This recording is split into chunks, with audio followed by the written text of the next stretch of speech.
राज्यसभा लोकसभा का जो शीतकालीन सत्र है वो चल रहा है। जिस तरीके से बिल रखे जा रहे हैं उसको लेकर विरोध भी हो रहा है।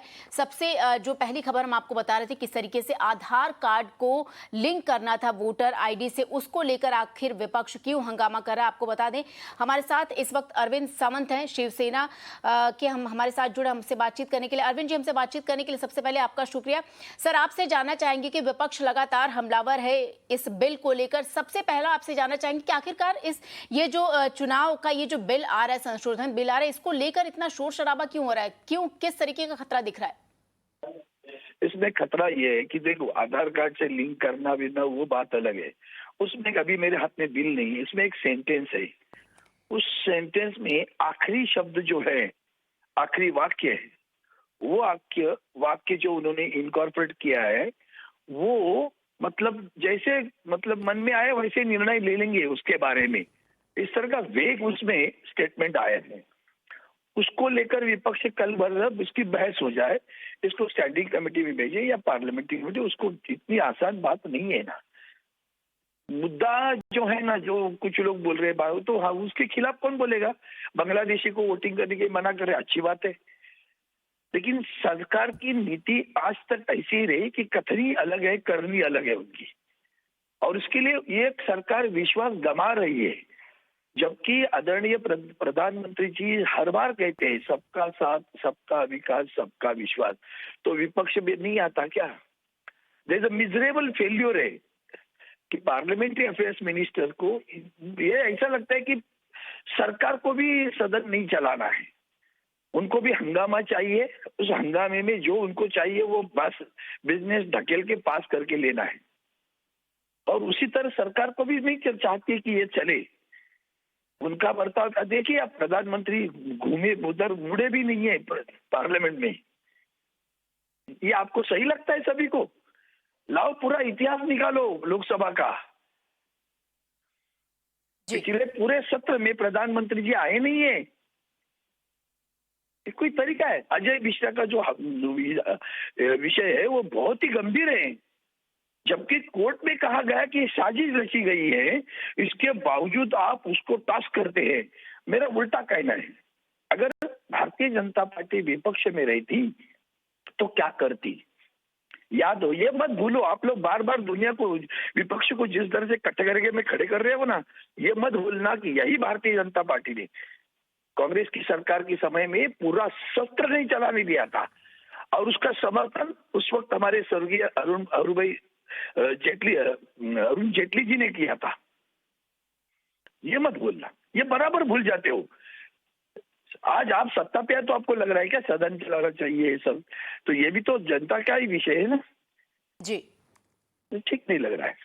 जी जी, ठीक नहीं लग रहा है। अरविंद सावंत जी, आपका शुक्रिया हमारे साथ जुड़ने के लिए, बातचीत करने के लिए। और हमारे साथ एनसीपी लीडर माजिद मेमन जी इस वक्त मौजूद है। माजिद जी, आपसे सवाल करना चाहूंगी कि आखिर सरकार जो अपनी तरफ से कह रही है कि ये बिल आने के बाद से, देखिए अगर ये बिल जिस तरीके से लोकसभा में पास किया गया शोर शराबे के बीच, और विपक्ष का ये कहना है कि इस पर विस्तार से चर्चा नहीं हुई, राज्यसभा में आज पेश किया जाना, अगर कानून बनेगा तो सरकार का ऐसा कहना है कि इससे फर्जी जो वोटर्स हैं उन्हें रोकने में बड़ी सफलता मिलेगी।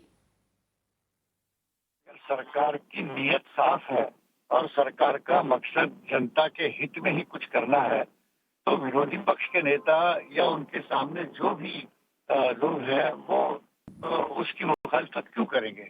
भाई जाहिर है, जब आपको इतना अहम बिल पास करवाना है कि जिससे 130 करोड़ जनता, जिसमें 80-90 करोड़ हमारे लगभग 100 करोड़ के वोटर्स हैं, इनके आगे के इलेक्टोरल रिफॉर्म्स में इनके फायदे के लिए अगर आपको लोकतंत्र को मजबूत करने का कोई काम कर रहे हैं तो इससे आपको शर्म कैसी है?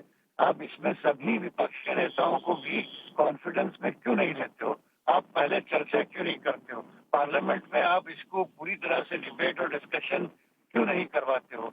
सिर्फ अपने बहुमत के आधार पर बिलों को धकेल देना, जिसके बारे में मुख्य न्यायाधीश रामन्ना जी ने भी कुछ दिन पहले टिप्पणी की थी कि हमारे जो कानून आजकल बन के आ रहे हैं वो कानून बगैर किसी विचार विमर्श किए, एक दूसरे की सलाह मशवरा किए या स्क्रीनिंग कमेटी के जरिए रिफाइन किए, इस तरह से बिल धकेल दिए जाते हैं, जिसके कारण देश को और लोकतंत्र को नुकसान पहुंचेगा। सुप्रीम कोर्ट के मुख्य न्यायाधीश का ये कहना है कि हमारे लिए और जनता के लिए आने वाले दिनों में बाधाएं पैदा होंगी अगर बिल इस तरह से पास की जाती तो। इसके बावजूद भी मोदी सरकार की कान पे जू नहीं रही थी। तो इसी तरह का बस हमारा बहुमत है लोकसभा में, हमारे लोग ज्यादा है, हाथ उठाओ बिल पास करो। ये देश का भला नहीं हो रहा है। ये इलेक्टोरल रिफॉर्म्स के बिल बहुत ही अहम है। ये समझता हूँ कि लोकतंत्र की जड़ है ये। अगर इसमें भी आप धांधली करके नंबरों के आधार पर बगैर विचार विमर्श किए बिलों को पास करवाना चाहते हो तो आप अंदाजा लगाइए कि हमारा लोकतंत्र खतरे में है या नहीं। जी जी माजिद जी, आपका शुक्रिया हमसे बातचीत करने के लिए। और लगातार जिस तरीके से दर्शकों को बता दें कि लोकसभा में इस बिल को पास कर दिया गया है, अब राज्यसभा की बारी है। हालांकि यहाँ पर जो एनडीए है उसके जो नंबर्स हैं सांसदों के वो कम हैं, और आज इसलिए बीजेपी के तरफ से भी और कांग्रेस की तरफ से भी सांसदों को व्हिप जारी करके उन्हें सदन में पूरे दिन उपस्थित रहने के लिए कहा गया है। इस बिल पर शोर शराबा हो सकता है राज्यसभा में, जिस तरीके से बार बार विपक्ष का यही कहना है कि लोकतंत्र का हनन है। यानी जो बिल है जब वो कानून में तब्दील होता है उससे पहले सदन के जो संसद के दोनों सदन इसीलिए बनाए गए हैं, विपक्ष का कहना है कि उस पर कोई भी अगर बिल टेबल किया जाता है तो उस पर पूर्णतः चर्चा होना चाहिए, विपक्ष द्वारा चर्चा होना चाहिए। इस बिल की क्या खामियां हैं, क्या अच्छी चीजें हैं, वो सब पटल पर निकलकर सामने आनी चाहिए। और जब तक चर्चा नहीं होगी किस तरीके से अगर ये बाध्य किया जाएगा बिल को, जबरदस्ती आप बहुमत में हैं उसे आप पास करा लेंगे, तो ये लोकतंत्र का हनन है।